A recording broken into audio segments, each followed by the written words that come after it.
నేను చెప్తా ఏదో తీసుకొని సంతకం పెడతారా, దీని మీద సంతకం పెడతావా వచ్చి?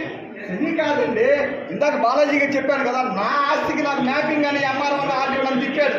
ఫెయిల్ నా ఆస్తికి నాకు లోన్ తప్పింది, దానివల్ల ఏం దొంగ రిజిస్ట్రేషన్ చేస్తారు. అప్పటికన్నా పుణ్యకాలం వెళ్ళిపోయింది.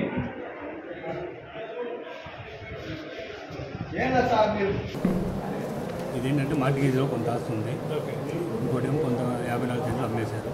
ఈ రెండు కలిసి అతనే అమ్మాయినా వేరే వాళ్ళకి రిజిస్టర్ చేశారు.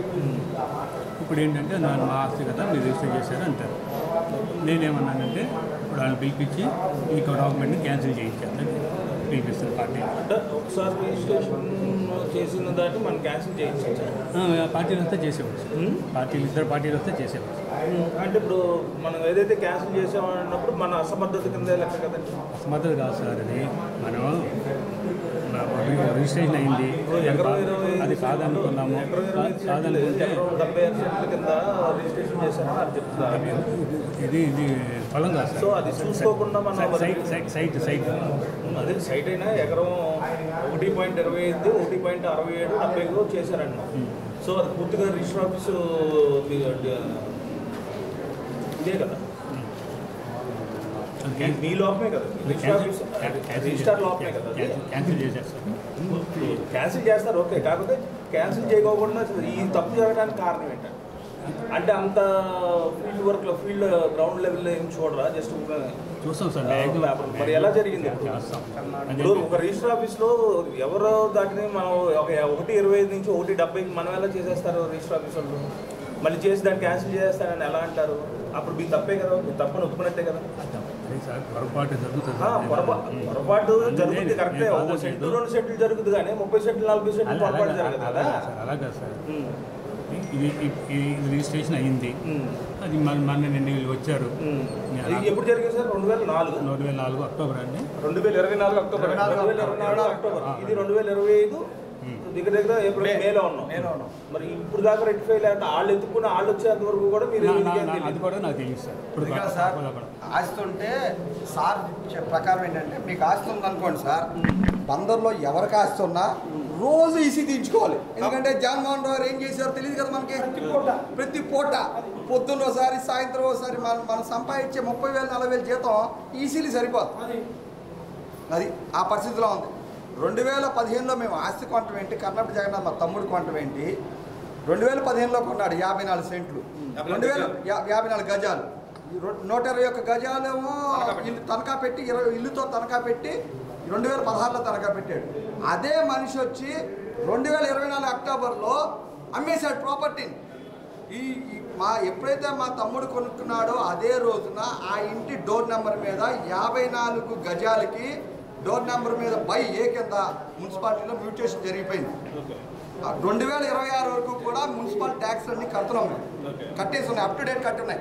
ఏదో నిన్న గొడవైంది అది కడతాం కాదు, 2022లోనే ఎక్సెస్ అమౌంట్ కట్టేసాం.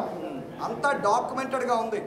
ఇంత ఉంటే నేను జగన్మోహన్ రావు దగ్గరకు వచ్చి అడిగితే, జగన్మోహన్ రావు గారు మాకు ఎక్కడంటే సబ్ రిజిస్ట్రార్ గారి మీద మాకు ఎక్కడ డివేట్ అయ్యామంటే, as a sub registrar, as a servant of the government of Andhra Pradesh, he is asking to go to mediator and pursue there. ఒక రిజిస్టర్ ఆఫీసు రిజిస్ట్రార్ గారు చేసే నెంబర్ వేసి రిజిస్ట్రేషన్ చేసి దాన్నంట ఒక మీడియేటర్ అక్కడ చిన్న చెక్క డబ్బాలు పెట్టి కూర్చుని ఉంటారు. ఆ మీడియేటర్ దగ్గరికి వెళ్ళి మేము మాట్లాడుకోవాలంట. Is it the way to us, is it the way to behave or talk to me? ఒక పార్టీగా మేము బాధపడుతుంటే, ఒక ప్రాపర్టీ డ్యామేజ్ అయ్యి ప్రాపర్టీ పోయింది, మీ వల్ల పొరపాటు జరిగింది, ఒక్కసారి పొరపాటు ఎవరికైనా జరుగుద్ది, ఒకసారి దాన్ని రివోక్ చేయండి అంటే, you are asking to go out there, go out from the register office, you go out from the registration and take there. అక్కడ వెళ్ళి మాట్లాడుకోమంటున్నారు. వీఆర్ హ్యావింగ్ ద వీడియో, మాకు వీడియో ఉంది. You want I show that video also. ఒక mediator వచ్చి నేను మాట్లాడతాను, నేను పిలుస్తాను, ఏంటండి ఇది? ఇవాళ మాకు ఏదో కాస్త నాలెడ్జ్ ఉంది, బయటపడింది, సరిపోయింది. ఇలా ఎంతమంది ఉంటారు? ఎంతమంది ఆస్తులు అయిపోయి ఉంటాయి? ఇది కరెక్టేనా సార్? చెప్పండి సార్, దానికి మీరు ఏంటి సమాధానం? ఏంటంటే డాక్యుమెంట్ రాసిందా అయింది సార్, పార్టీలు కూడా నాకు తెలియదు. వీరు వచ్చి అడిగారు నన్ను, అడిగితే నేను ఏం చేశాను, ఆయన పిలిపించి ఆ పార్టీలు పిలిపిస్తబ్బా అని వాళ్ళు అడిగాను నేను. సార్ ఒక క్వశ్చన్ సార్, మన రిజిస్ట్రేషన్ చేసుకోవడానికి వచ్చిన తర్వాత ఒక రిజిస్టార్ ఏమేమి చూడాలి? అది రీస్టార్ట్ చేయడానికి మీరు నెంబర్ ఇవ్వడానికి ఏమేమి చేయాలి? అది మీ ముఖ్యమైన మినిమం బేసిక్స్ ఉంటారు, 2-3 చెప్పండి సార్. చూడాలి, డాక్యుమెంట్లు చూడాలి, డాక్యుమెంట్లు చూడాలి, అన్నీ చూసుకొని చేసుకోవాలి. మరి అన్నీ చూసినప్పుడు ఇది ఇలా మిస్యూజ్ అయ్యింది అన్న విషయం తెలియలేదు. నేను కాదు సార్, ఇప్పుడు చూస్తాం ఏదైనా ఓవర్లోకి వెళ్ళిందేమో నేను కావాలని మట్టికి చేయడానికి ఎవరు చేయరు, కావాలని ఓవర్లోకి వెళ్తే వెళ్ళవచ్చు. నిన్న వీళ్ళు వచ్చి అడిగారు నన్ను, ఆ పార్టీలు కూడా నాకు తెలుస్తారు సార్. ఆగండి సార్, ఆ పార్టీలు కూడా నాకు తెలుస్తారు. ఆ పార్టీలు తెలియాలంటే అది ఎవరో రాలేదు వస్తుంది అని పిలిపించి ఆ పార్టీలు పిలిపించి మాట అందరికీ తప్ప మీరు వెళ్ళి వాళ్ళతో పరిస్థితి చేయమని చెప్పడం మీకు. మీరు చెప్పారు సార్. ఒక్క నిమిషం అండి, ఇలా నేను వచ్చి ప్రస్తుతం వివరణ కోరగా ఆయన ఏం చెప్పారంటే రోజుకి ఇలాంటి 100 వస్తాయి, ఇలాంటి నేను పెద్దగా చూడను అని చెప్పాడు. ఆయన రికార్డు ఉంది నాకు, ఆయన నోట్ ఆయన మాట రికార్డు చూడాలని అనలేదు సార్. రికార్డు ఇప్పించమంటారా? మళ్ళీ మీరే దొరికిపోతారు, మీ ఇష్టం. చూడాలని అనలేదు. 100 రికార్డులు వస్తాయని అన్నారా లేదా? చూడనలేదు. ఏమన్నాను? చూడాలి సార్, ఏదో ఓవర్లోకి వెళ్ళిందేమో అన్నాను. 100 రికార్డులు వస్తాయన్నారా లేదా? మీరు చూపించారా? చూస్తాను, అవును, చాలా చేస్తాం సార్. సైడ్ చేసేటప్పుడు ఈసీ తీసుకోవాలి, ఇరు వర్గాల పార్టీ వాళ్ళు ఆధార్ కార్డులు తీసుకోవాలి, ఆ సైట్ ల్యాండ్ సర్వేయింగ్ నెంబర్లు తీసుకోవాలి, ఏ బోర్డు ఉంటాయి కదా ప్రొసీజర్ చేయాలంటే. తీసుకునే పొద్దు నుంచి సాయంత్రం దాకా పడుగాపులు పెడితే లాస్ట్ లో తప్పేసి 4 రోజుల తర్వాత కదా డాక్యుమెంట్ ఇచ్చేది. ఇది ఇంత సింపుల్ గా, మరి ఇంత పెద్ద దారుణమైన మిస్యూజ్ చాలా సింపుల్ గా చెప్తారు మీరు. మరి ఆస్తి కొనుక్కున్న వాళ్ళు, సొంత ప్రాపర్టీ గల వాళ్ళు, వాళ్ళ ఆవేదన వేరేగా ఉంటుంది కదా. ఉంటుంది, కాదట్లేదు, కానీ మనం కనవాలని చేయలేదు, అది పొరపాటున మిస్ అయి ఉంటుంది అంతే.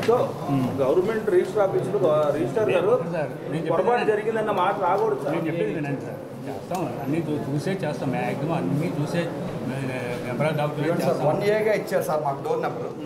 ఇవ్వండి సార్, మేము 2022లో కట్టేసాం. ఫుల్ అమౌంట్ కొడితే 2026 వరకు up to date municipal tax కట్టాం మా ప్రాపర్టీ మీద.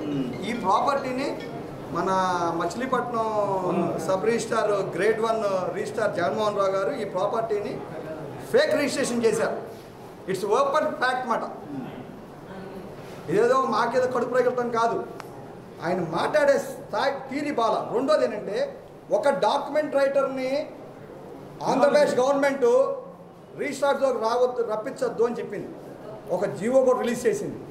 సార్ ఏం చెప్తున్నారంటే, డైరెక్ట్గా డాక్యుమెంట్ రైటర్ని ఫోన్ చేసి పిలిచి ఆయన్ని పర్సూ చేయమంటున్నారు మా సబ్జెక్ట్ని. ఇది రిజిస్ట్రేషన్ అంటే డాక్యుమెంట్ రైటర్ నెంబర్ క్యాన్సిల్ చేస్తారు ఆయన చెప్పిన ప్రకారం. మాకు అర్థమైంది. అదండి ప్రసాద్ గారి రికార్డులో మీరేం చెప్పారు నిన్న? ప్రసాద్ గారు నాతో సమాధానం చెప్పమని వాయిస్ ఉందండి. ఎడిట్ చేయాల్సిన అవసరం లేదు. ఏంటంటే ఇక్కడ ఇంకో కాస్ట్లీ మిస్టేక్ ఏంటంటే 170 టోటల్ వచ్చి 175 స్క్వేర్ యార్డ్స్కి ఎంత రిజిస్టర్ చేశారు? 154 చేశారు. 154కి 175 చేశారు. 121 స్క్వేర్ యార్డ్స్ ప్రాపర్టీని కొన్ని ఎవరిదైనా కానీ కొనుక్కున్నోడిది 121ని 175 చేశారు. జగన్మోహన్ గారు సార్ వాళ్ళు అడిగేది అంతే కదా, మీరు ఇచ్చేస్తారు కదా. మిగతా బ్యాలెన్స్ చేస్తాం, మొత్తం డాక్యుమెంట్ క్యాన్సిల్ చేస్తున్నాం. డాక్యుమెంట్ క్యాన్సిలేషన్ అనేది ఓకే, తప్పును సరి చేశారు, కానీ తప్పు చేశారు కదా. నేను అడిగే పాయింట్ అది. క్యాన్సిల్ అయింది, ఇది జరిగింది, ఇది క్యాన్సిల్ చేసేస్తాం. సంవత్సరం తర్వాత సంవత్సరం తర్వాతే కదా సార్ ఇప్పుడు వాళ్ళు వచ్చింది. చేస్తాం అంటే వీళ్ళు రాకపోతే ఇక అది అలాగే ఉంటుంది.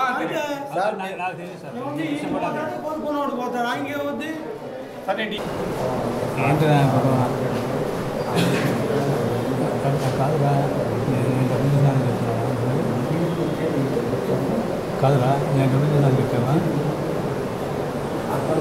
కాదురా, నేను అడిగినాను చెప్పు సమాధానం. నేను డబ్బులు చేశానని చెప్పావా?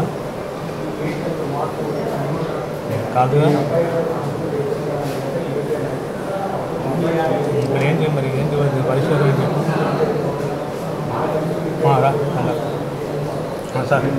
నమస్తే ఫ్రెండ్స్, నేను మీ రూపిణి. మీ అందరూ చాణక్య ఛానల్లో వీడియోస్ చూస్తున్నారు కానీ వాటికి లైక్ చేయట్లేదు అండ్ సబ్స్క్రైబ్ చేయడం మర్చిపోతున్నారు. మీరు కనుక చాణక్య ఛానల్కి సబ్స్క్రైబ్ చేస్తే మాకు ఇంకా మంచి వీడియోస్ని, న్యూసెస్ని చేయడానికి మాకు మోటివేషన్ ఉంటుంది. Thank you and don't forget to subscribe to Chanakya channel.